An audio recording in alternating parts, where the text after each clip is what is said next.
July 21st, 2014.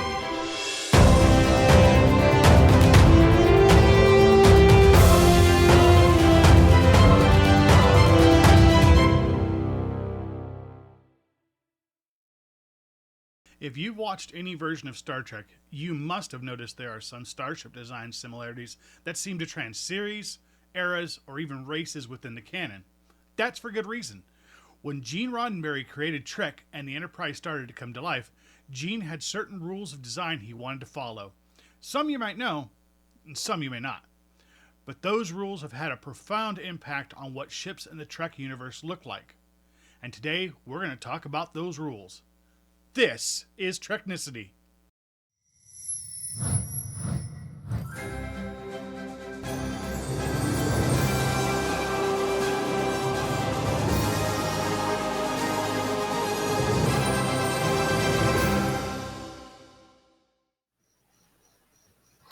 Welcome to Treknicity, a Star Trek podcast where we do the deep dive on all things Star Trek. I am your host, Mike Raper, coming to you from snowy North Carolina. With me are my co-hosts, Patrick Murray joining us from Ohio, and Lars DeSenza from California. Where there is no snow. This is not what you're looking for. Oops, sorry, wrong franchise. Yes. I'll get you another franchise. I got a song for that. No. I love reusing jokes. Of course, if you air the two shows we record today out of order, that will make no sense until we get the prior one. There you go. Now you know how to mess with us. Why should it be different than anything else that we do? Yeah, we're not talking about anything logical anyway. We're talking about something else. Exactly. Which is? Well, this is supposed to be a logical topic. So in this episode, we're going to talk about the rules of Starship design as laid down originally by Gene Roddenberry. What did he insist on? Why did he insist on these things? Have those rules changed or have been violated over the the span of Star Trek as a franchise? Especially after Gene passed away. Let's violating. Let's find out and talk about that. So, before we get into the real specifics, Gene gave kind of two really big rules when they initially started talking about the show, that it would have a spaceship. The two kind of main things he came up with is, look, no rocket ships. No Flash Gordon, no Buck Rogers rocket ships. Don't want that. And he didn't want the traditional flying saucer. So it's pretty clear. He said, I want something different than what people have been seeing in B movies and serials over the past 20 years or whatever. So we'll strap a flying saucer to onto a big hull with two rocket ships. Two rockets, exactly. And then that's totally different. Yay! But after some trial and error, they finally came up with the design of the Enterprise that we know. We're going to keep this one picture up on screen as we talk about this stuff. And then he develops very specific rules, like in-universe rules, I should say, about the way ships were built. And apparently there's some logic behind some of these, except we'll point out all the flaws real quickly because science. Mm-hmm. Yes. Because science rules. Yeah. Although an interesting side note, actually, no, I'll get to it when we get to where the nacelles have to be. So. Mm-hmm. So, first big bucket of rules were about the warp nacelles. They know they're an important part of the design of the ship. Let's face it. This is what makes the ship go. So he had several rules around how the nacelles would be configured. First one was, he said the nacelles had to be in pairs. Now, he never said you couldn't have more than two. Right. He said they had to be in pairs. So there was no odd-numbered nacelles, so no ones, no threes. I'm sure that when All Good Things came out and we see the three-nacelle version of the Enterprise, people freaked out over that. And I can think of a lot of one nacelle ships now. Yeah, they're if you go back to 1975, Gene worked with Franz Joseph Designs, and they developed the old Star Trek technical manual, and that's where some of the first designs came from. You have the heavy cruiser that you see on screen, and then there was the single engine destroyer, the single engine scout, the Tug, and of course the Dreadnought. And the Dreadnought had 3 engines. And Gene apparently helped, with the book, but also said none of these things are canon. Sure, whatever. But people like them, and they've been around forever. They've made it into games. Task Force games, Starfleet Battles uses Franz Joseph design as the basis for all of their designs, and that's been around since at least 1980. Strange New Worlds definitely has at least one canon single engine. Yeah. And I want to say, and if somebody's out there tells me I'm wrong, TNG had a single engine one. It was just kind of on screen, I believe, at the Wolf 359. It's possible. I mean, we'll have to go back and watch it again. But yeah, there's so many ships in that junkyard, in that graveyard of ships, that it's possible. I mean, I certainly wouldn't discount it. STO, one of the 3 in STO. When you go back and do the replay, Wolf 359, one of the 3 ships is a 3 nacelled one. I just don't remember exactly which one. They skin it over your actual ship. So yeah, there's plenty of spots, but it's actually shown. But yeah, we've got canon one single null signs. Yeah. So that's been thrown out. Yeah. So at least according to Gene, this rule was supposed to be in place because it meant that warp drive was supposed to be balanced, that you were generating this field with 2. You couldn't do it with 1 or odd numbers. It had to be just 2. We almost got the explanation for that in Lower Decks, actually. Almost. And then they cut off the technobabble. Yeah, which I'm sure was on purpose. That was after they cut out why rocks shoot out of the wall whenever they get hit in a prior episode. Yeah. What's funny is they could have done the wharf. They could have done the wharf. We don't talk about that approach. Mm-hmm. They could have, yeah.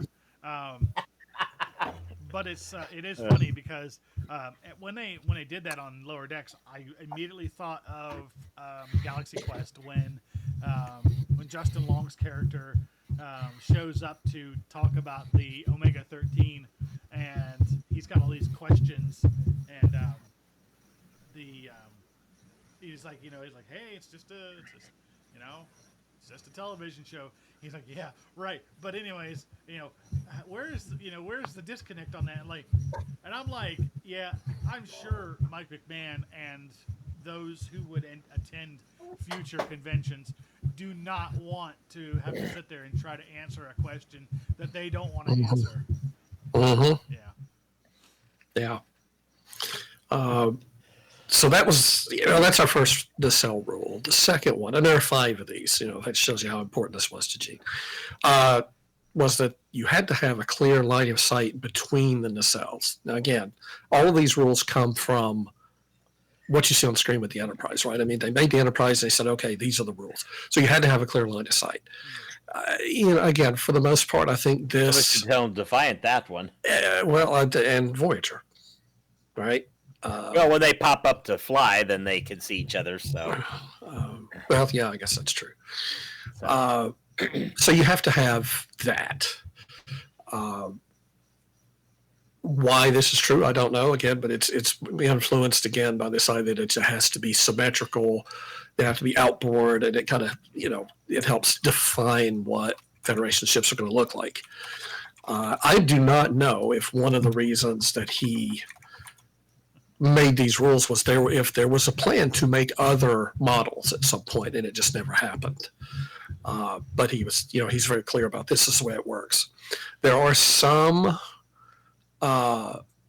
versions of this rule I've seen floating around that says they have to be 50% clear line of sight between each other. Yeah. I know this is going to sound stupid, but I'm going to say it anyways because I'm good at sounding stupid. I always couldn't figure out what the difference between what a nacelle was, an engine was, and the thing that connected the engine to the secondary hull. Because there's pylons and then there's nacelles and then there's engine, and it's like, which is which? I understand pylons to me make it sound like the struts that connect the drives to the secondary hull. Nacelle to me was also the same thing, but I guess maybe I'm wrong. Possibly. The nacelle is the actual engine. The what we think of as the tube. That's the nacelle. Yeah. And they need to be very ample because Gene liked ample nacelles. He did. Yes. I had to go there. And that's why they had to be in pairs.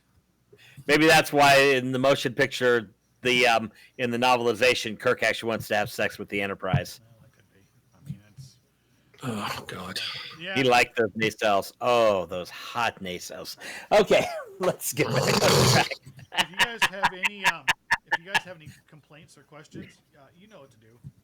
See that over there? Just send it right over there. You can also go straight to our show at Treknicity.com for those of you listening. Yeah, and you can also go straight to our Discord server, which is the Redshirt Geeks, and I'll put that on I will put that in the episode description right towards the top. So if you want to come in, Then you can come after me. Yes, please. Come at me, bro. If you didn't like that, buckle up. I'm sure that Patrick will have much more. So that was second rule, that we had. Third one is again the nacelles that they can't be blocked from view. The front has to be wide open. It can't be blocked by any part of the hull. So again, you look at the Enterprise; they're clearly above the hull. This was supposed to be because the Bussard collectors, which I'm sure that came up after the design. They're collecting hydrogen. They can't be blocked. Most of the designs I can think of pretty much followed that. I can't think of too many where they're behind the ship and actually blocked in any way. No, I mean there was one. I don't know if it was something that came after the series or if it was something late in the series, but I distinctly remember seeing a model of the Constitution class Enterprise with the nacelles droop down at an angle, and to me that would kind of came across like the lowrider, version of the Enterprise. It's like, what? Did somebody screw something up there? Did somebody break the model? I mean, what happened? Because I was like, this doesn't look right at all. I mean, if you look at it here on the screen, you can see those are, they are level, they are parallel, they are equidistant. But very perky and upright, not drooping nacelles. Yes, we don't like drooping nacelles. But yeah, I can't think of any of it where this rule gets violated. Yep. Maybe I'd have to look. Maybe the Prometheus, because the 4, it could be some of those are blocked. I don't know. But that was the third. The fourth rule was that they could not be attached directly to the main hull. They have to be on these pylons or the struts that you see, extending away from the hull. They couldn't be directly integrated into it. And it was supposed to be, it was visual appeal. He wanted it, to balance the way the design looked, but also, within universe, it was supposed to be, they're dangerous. There's radiation that comes out of these things, and you're keeping them away from the habitable parts of the ship. Well, we came to Defiant. Yeah, I was going to say, no, we know that rule got thrown out pretty quick with some of the later designs that we see in for that TNG era. Then there's the Cerritos, where you have to get to engineering, you got to go past the nacelles. Yeah. Mm-hmm. Like, what's that? That can't backfire at all. Yeah. Especially when the entire ship is rigged and you've got to fight an AI defender by telling stories to it while reprogramming it. Sad stories. Yeah, very sad stories. But, not sad enough.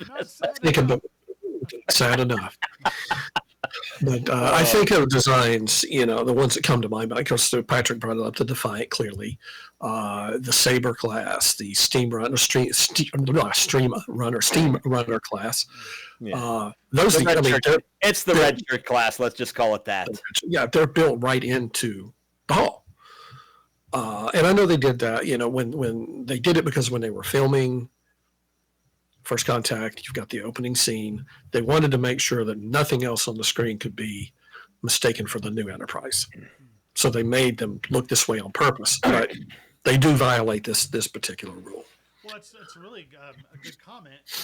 How do you think that would have differed, perhaps, if they had done, like, say, the technology back in '96 when they did, when they did First Contact, is they, what if that was up to snuff as it is now? Do you think they would have gone with such a design aesthetic, or do you think that given how much easier it is to do digital copies, that they would have done something a little bit more in line? Because realistically, yes, it is a very strict set of rules, but at the same time, you also get these people who, like, it's almost like an ego thing. Like, it's gotta look different. It's gotta be different. I gotta do this different.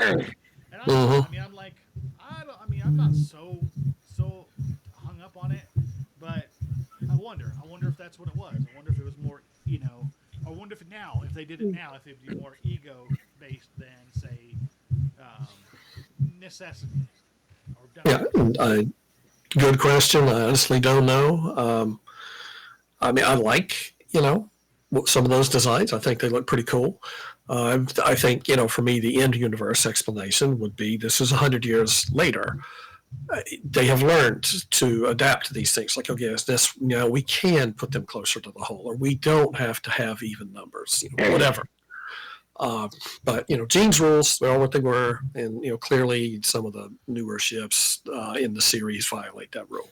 The last one about the engines, this is a new one, we only recently found this out, was that the engines are supposed to be above the engineering hull. They cannot be below it. It has something to do with, that's what we're told, it has to do with the way that the plasma must flow up from the hull to the engines. Now, this is space. There is no up and down. Yeah, there's no up and down. I don't understand that one. But this, again, it's one of his rules. So again, you look at the Enterprise model. And he broke it in Star Trek 2. Yeah, then we get into Star Trek 2, right? Now this, it does kind of explain one thing. I'm assuming that most people who are listening to this podcast would know. The original concept art for the Reliant was that the engines were on top and the little roll bar was on the bottom. But when they showed the design, it was upside down. The picture was actually upside down. And they thought, oh, it actually looks pretty cool. We'll keep it. Well, that violates the hell out of this rule, right? Right off the bat, that those engines are below the hull. So not sure about that one, but again, that is one of his rules. Also, being below, it's still vertical. Yes. And all the other rules are met. If you want to go look at the Miranda, the Reliant class, they are in pairs. They are clear line of sight. Front end, the front is not blocked. They are on pylons, maybe not as far away as they are with the Enterprise, but they're on pylons. But they do not follow that rule. And then there's the Defiant, which ignores almost everything. Yes. Well, the thing is that, but also, I think technically the Reliant did not have. And they also refer to it in I think in TNG they refer to it as the Soyuz class. The Soyuz was kind of used the Reliant design. That is the one where Kelsey Grammer is the captain. Where the Enterprise keeps blowing up over and over. Captain Bateson. Yeah, and it is a different looking. Cause and effect. Yeah, it's a different model, kind of based on the Reliant, but it's a different class. Well, regardless, you can see that from the overall design, it doesn't have a secondary hull. It is a primary hull. That's it. It's basically the struts. Which let's get into structural layout because we're talking about primary and secondary already. That was one of his rules, structural layout, that you had to have a primary and secondary hull design, and it was supposed to be distinct. So you had the primary hull. Flying saucer. Yeah, the saucer section, which was supposed to be, this is where your housing is, your living quarters, your labs, the sick bay, recreational areas, the bridge, all these things were up there. And then the secondary hull he referred to it kind of as the engineering hull, and that's exactly what it sounds like. It's your engineering systems are down there, shuttle bay, cargo, the deflector dish would be down there. That was kind of the layout that he envisioned as this is the way it's supposed to be. And for those who aren't aware of that, the deflector dish is what one would bounce the graviton particle beam off of. Yes. Just Yeah. in case you're wondering. I'm surprised Patrick didn't have a smart-ass answer to that or a comment to that one. Just give him a minute. Okay. It's been a long day already. I've forgotten half of what I'm saying. Who are you? Oh, yeah. What? Where am I? Who are you people? If you guys have any questions or any comments about his performance and his behavior, you can see the thing right there. Show at Treknicity.com or hit us up on the Discord. Mm-hmm. But obviously, this has been, if not violated, certainly close to it. You've got the unihull designs like the Reliant, but also, you've got the Sovereign, the Voyager, where there's no neck, there's no dorsal, so that they're kind of stuck together. They still have that distinctive. Yeah. You could see where they took the Enterprise, just kind of squished together a little. Yeah. So while they aren't strict on that, those ships are kind of quasi. You could see the separation where the primary and secondary are to a point. Yeah, it's just not as it's not as pronounced as it is with the original series design. Or the Excelsior class jumps into mind. Yeah, a perfect example of that.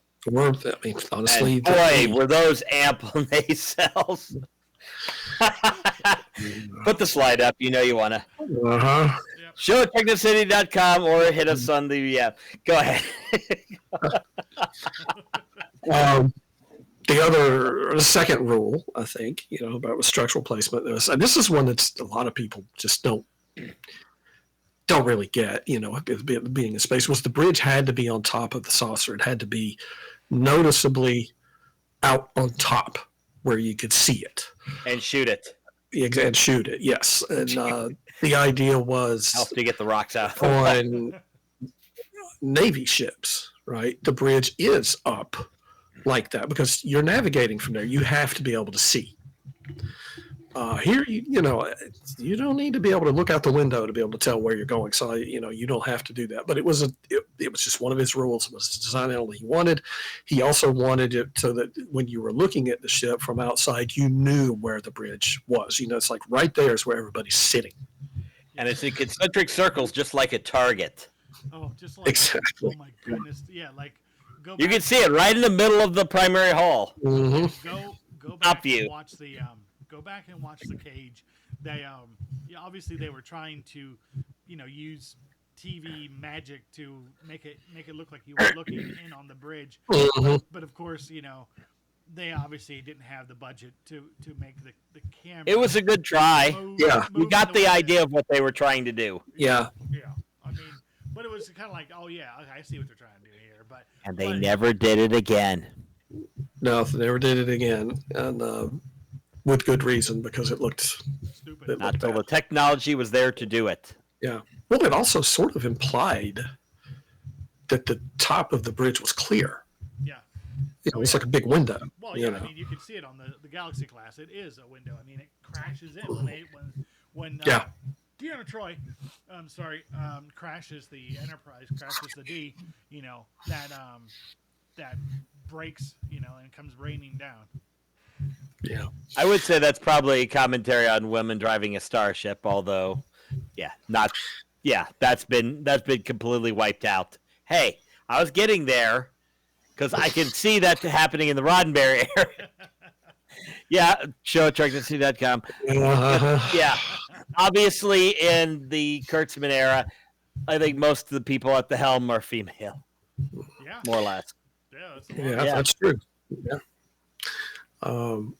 And then the last kind of structural rule that he had, and this one gets violated quite a bit, was that you had to have a deflector dish on the front of the secondary hull, and it couldn't be blocked by anything. It had to be, you had clear line of sight to the front. And the idea was that the deflector clears debris from the front of the ship at high speeds. So you're not running into rocks; it's pushing them out of the way. It was supposed to be very prominent, very recognizable feature. And on the original ship, it is. You got this huge copper satellite dish stuck on the front of the ship. Yeah, to me that always looks silly, but then again, it was the '60s, so I guess I could Sure. get where they were going with. Yeah, it gave it a visually distinct thing. It did. Yeah. It is a very 60s thing, but at the time, it was never called that within the show. It was never called the deflector dish, in the original show. It was just kind of there. They didn't have a graviton beam to bounce off it or something. Exactly. They didn't have anything like that. Nobody went out and walked around on it or anything. That rule definitely does get violated all over the place in a lot of the newer designs. Starting again, here we go. The Reliant has no deflector dish. Maybe as far as production-wise go, yes. But the first canonically accurate ship to break that rule was the NX class. You look at to be fair, that was pre-Enterprise, so that was really early. It's pre-Genes. Yeah. So, fair. So yeah. But if we are absolutely sticking to that rule, that, canonically speaking, that's the first time that Starfleet would have broken that rule. Maybe it's to be fair, they didn't have the deflector dishes at that point. That was the thing. They did have. It was a deflector dish. It had a deflector trench. It wasn't a round dish. It was kind of like a long the front of the primary hull. Yeah. Yeah. It was an oval dish. Mm-hmm. So.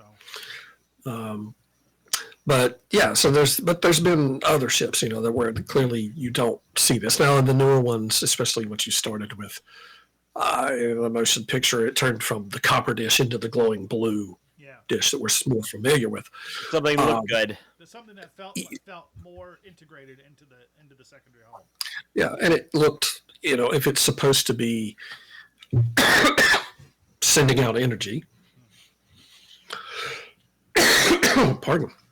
It should have, the glow, like it implies that it's doing something. There are other ships that don't seem to have these. If they don't have a secondary hull, that's the thing. The Defiant doesn't seem to have one. Maybe we've had some discussion. It's that glue blowing thing on the nose, but don't know. The thing is supposed to be actually be a missile or something in the original design. I don't know. I just know that you're supposed to be able to, when they dock at Deep Space Nine, that goes straight in and they walk out from it. So I don't know how that's the deflector dish. But anyway, so that was kind of his rules around structural layout. And again,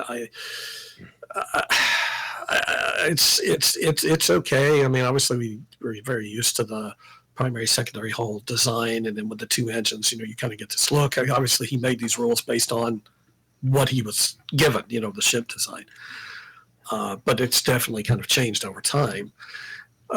Third big section of rules that we have was just the aesthetics and the functional requirements of the ship. And he had three of those. The first one was he wanted no visible moving parts. So he wanted to look very sleek, very futuristic. So you didn't want things like moving gun turrets or spinning radar dishes or anything like that. It was supposed to be... Or that spinning thing inside the Bussard collectors on the original Enterprise in the original series. Yes. That violates that rule immediately from the get-go with the ship that is the definition of the rules. The only thing I can think there is, and I could be wrong on that, is it's supposed to, in the newer versions, they glow. They kind of have the pulsy kind of glow. That it was supposed to be that, but there was just no way to do it except to make it spin. I don't know. So I'm just throwing shade because why not? No, that's fair. Because these are his rules, right? What's Gene going to do? Come back from the dead and give me shit? Maybe. You never know, man. Maybe. He is the great bird of the galaxy. Second one was he wanted. It kind of goes along with that. We don't want rocket ships. He wanted no exhaust. He didn't want to see the ship moving along on screen with, like flames shooting out from the engines. There was not supposed to be anything like that. He wanted to imply that whatever was giving the ship propulsion wasn't chemicals. It wasn't gas. It wasn't coal. It wasn't, whatever, something that was actually being burned. He wanted to be seem like it was really more advanced than that. And I think they pretty much stayed with that. That one I have nothing to add because, that's easy. Just don't animate it. Yeah. Mm-hmm. Save the money. Maybe have some trail lines from flying through things, or decorative in the movies, or occasionally when you're doing a slow maneuvering scene, you have little thrusters. Maybe. Yeah. Because that would be a logical thing when you're having to do something like the one TNG episode where they're escaping that. That worked because they were using these small thrusts just to adjust. Right. Mm-hmm. Because otherwise, you have to have little things all over the hull to pulse every time. But anybody who knows anything about Star Trek knows that one of the biggest violations of that rule is the Abrams first movies, especially with the maneuvering thrusters or the jet thrusters, lifting them off of through, I think it was the ocean. Well, there's that, and then that movie doesn't exist. There was also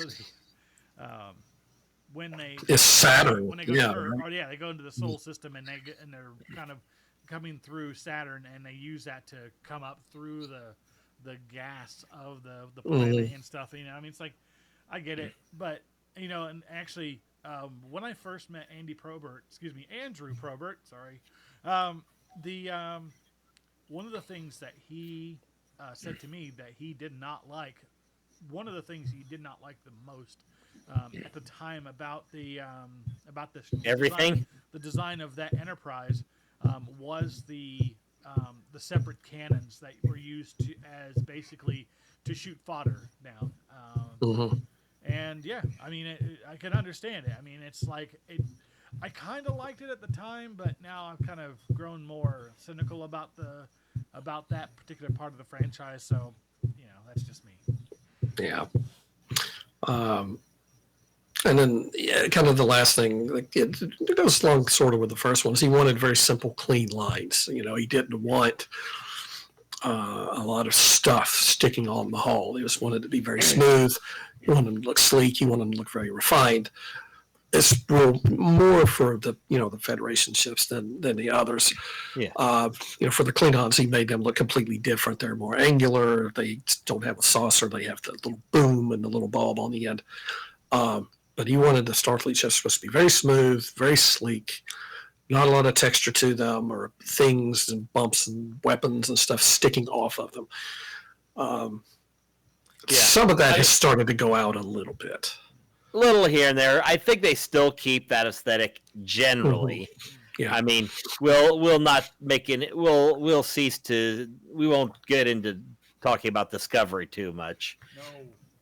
No. But yeah, even there, even with that, they still manage to keep somewhat. They try to keep the clean lines and the aesthetic, even if they push it a little bit or advance it, or they put more texture, because to make a ship look realistic, there should be a lot of texture. When you pull back, it looks beautiful and clean. That's still the case. Yeah. Comparing the OG with the Strange New World version, those are effectively the same ship, but obviously with 21st century quality in the current version. It looks, if they could have had that level of technology on the original, they would have had it. And even when they've gone back, I think they've put a little bit more texture in when they did the digital, when CBS did the digital remastering of the original series, to make it look at least close to modern. Yeah. So I can understand why he went with that. He wanted that look, and I think you're right. But for the most part, we stuck to that. They have started adding a little more texture and raised areas on the hull and stuff like that. I think about like the E, right, where you have that triangular section that kind of flows back from the bridge. It's still a nice, clean line, though. It is. Yeah, it is very clean. But those were that's the list of aesthetic functions that we had. The last one is he wanted was about weapons systems. First thing they had to have, I mean, this makes total sense anyway. They had to have unobstructed line of sight. You couldn't have weapons that if you were to shoot them that you would, potentially shoot your ship. Yeah. And they needed to be in locations that, made strategic sense so that you could use them and you had a clear line of sight and a clear way to shoot pretty much anywhere you wanted. Although the technological limits kind of didn't help the original Enterprise that much. No. But once they started dialing it in, every other ship made nice sense. Yeah. If you look at the thing on the screen, our picture of the Enterprise there, if you're actually watching the podcast, I think somebody would slap you for that one. Well, I mean, the thing being the diagram, not the ship. It had phasers on the top of the hull, on port and starboard, and in the bottom of the hull, you had the ones in the front. So that way, you pretty much have 360 coverage all around the ship. Can't really shoot directly behind you, but that was changed in Enterprise. Actually, that when they in the mirror universe, when they steal the Defiant, it does have phasers in the rear, right above the shuttle bay. And then the torpedoes. And then they get in a chase. The phasers cut off the nacelles and says, "I'm sorry, they got us." Yeah, shoot them off. Yeah, exactly. Then of course the torpedoes, had to be clear line of sight. Now in these drawings, I thought it was kind of funny. The torpedoes were actually under the bridge. They're right in the front. But in the show, they were always on the bottom. They always came out, basically where the phasers were, Yeah, that's right. Yeah, they did do that. And I think it was just probably, again, budgeting, it was easier to make them all come from one spot so they didn't have to, do any other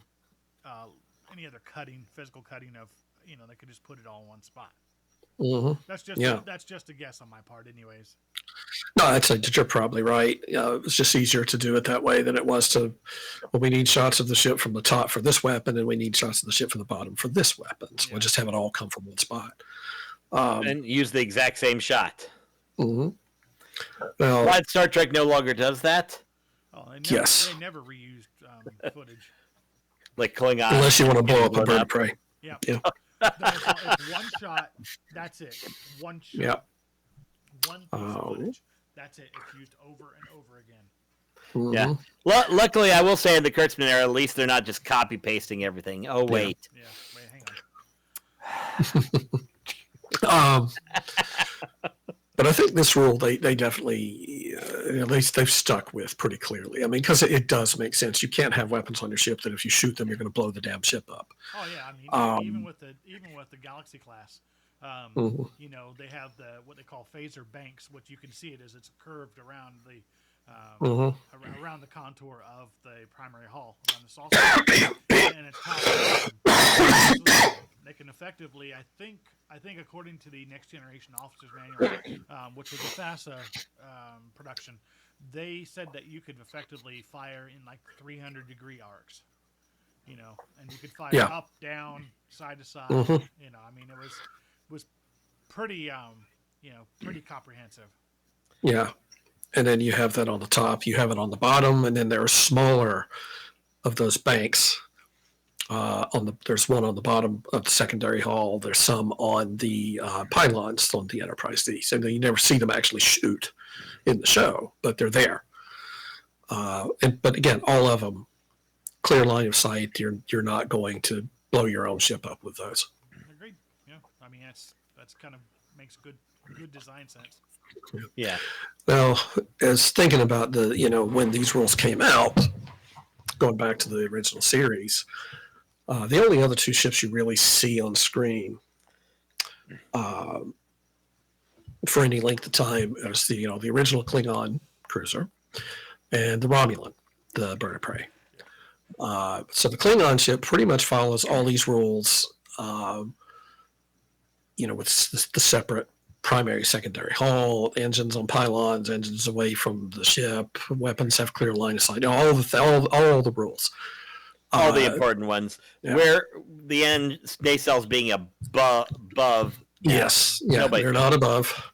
And then the Romulan ship, surprisingly, violates one of the very first rules. It doesn't have a second hull. Agreed. But at least the engines are up above the hull. Yeah, exactly. Unless you turn it upside down. That never happens. They would never, never have happens. design that was upside down. No, never in space would you do that. Never. Because there's clearly an up and there's a down in space, right? Mm-hmm. Right. Exactly. We all agree to this, right? Yes, right. Sure. Right. But yeah, so that he did try to get us to follow these rules pretty much the whole time, and even a lot of the secondary products, like if you look at FASA back in the '80s when they were producing their game of this, they must have had hundreds of different ship designs that pretty much mostly followed these rules. Little kit bashing, maybe leave a nacelle off, maybe put a third one on school because we like when the nacelles come in threes. Yeah. Reminds me of this one movie. Anyway. But that wasn't. Wait a minute. That was a Star Trek film. It was. There's another non-Star Trek film that has 3 nacelles. There is. Yes, there is. And oddly enough, that actress was a Star Trek actress. But I digress. So, well, any other closing thoughts from you guys on the rules? I think we've gone through it. Yeah. And we've talked to these ones at museum. Yeah. So. I will say one other thing overall. The ones that have stayed around are the ones that make the most sense overall, like the unobstructed line of sight. For the most part, keeping the engines away made sense. The bridge placement for a visual thing always was kind of a thing they kept even in the worst cases. Although the D did have the battle bridge, which is tucked down in safety. The ones that made the most sense that didn't take away from the ability to tell stories and come up with unique designs stayed. Some of them, nope, they're gone. And then came J.J. Abrams. And let's have the beer enterprise. Yeah. And a bunch of little shooty things on our ships. Mm-hmm. Pew, pew, pew, pew, pew, pew, pew, pew. Yeah. Well. Yeah. So they had a odd number of nacelle ships in the first movie. As a matter of fact, the Kelvin. There you go. And one of the ones that you see just briefly that gets blown up. But there's a reason why. There's a reason why we rip on those movies, because I don't think other than not any good. Yeah, other than vaguely trying to make the beer prize look kind of visually similar to the OG. And we'll grant, if you looked at a 1 second picture and weren't really into starships, you'd say they're basically the same ship. Mm-hmm. Yeah. 2 seconds later, no, that other one looks kind of goofy. Mm-hmm. Anyway. Yeah. So. Well, now that we have shared our thoughts about the rules of Starship design, let us know what you think. Did we get this right? Did we miss any? Is there more we should talk about? Let us know. Did I offend everybody? Yeah, exactly. How many people did Patrick offend? But thank you. Get to it. Thank you for joining us here on Treknicity, where we do the deep dive on all things in Star Trek multiverse. I am your host, Mike Raper. With me are my co-hosts, Patrick Murray and Lars DeSenza. Be sure to like and subscribe to our YouTube channel at Treknicity.com, as well as visiting all of our socials listed here. Find us on your favorite podcast service, such as Spotify, Apple Podcast, iHeartRadio, and Amazon Music. If you have ideas for future episode subjects, no matter how obscure they are, please feel free to email us at show@Treknicity.com or DM us on any of our social media accounts. And as always, rock out with your Spock out. Until next time.